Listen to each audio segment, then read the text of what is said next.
appear in sets of 3.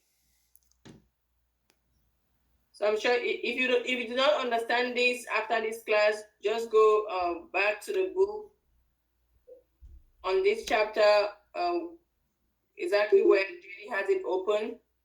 It tells you more about these different permissions.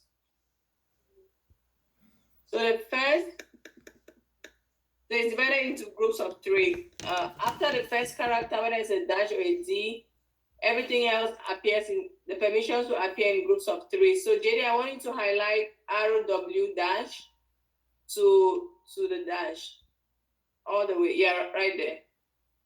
So if you look at those characters there are 9. We have arrow W dash, arrow dash dash, arrow dash dash. So these characters tell you exactly what the permissions are. And permissions in Linux are always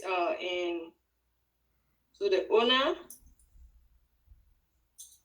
the group that the owner belongs to, and other users. So I've put in something on the chart. So the permissions are grouped into owner, group, and other users. So the first 3 characters in your permission will be for the owner. So you has the file. So can you highlight the first 3 characters, JD? So those first 3 characters are permissions for the owner, for whoever owns. If I created a directory, then I'm the owner, and the first 3 characters will tell me what permissions I, the owner, has. So arrow is for read, W is for write, X is for execute. And they always appear in read, write, execute. It's never the other way around. It can't be write, read, execute. It's always, if you see dash, dash, dash, it means no permissions for read, no read permissions, no write, no execute permissions.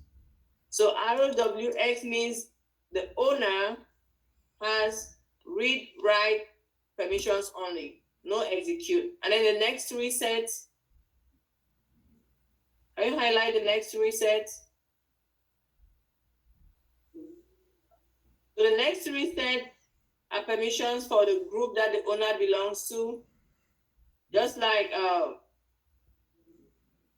we have, currently we are logged in as Oracle, just like when Christina did, and when we did ID, when we were looking at the owner, or who we are logged in as, it showed Oracle as the owner, and OInstall was Oracle's group.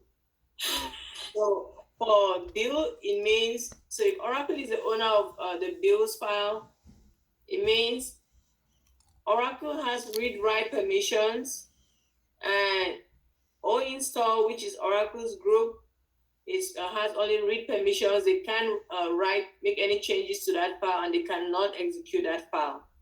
And then the next 3 sets of permissions, can you highlight those next 3 sets?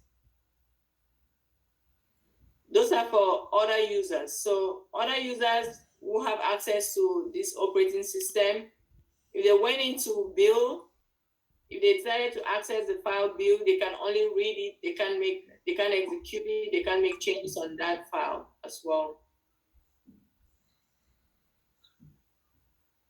So is that understood, or you guys are still a little mixed up with it? So I'm looking for hands that are up.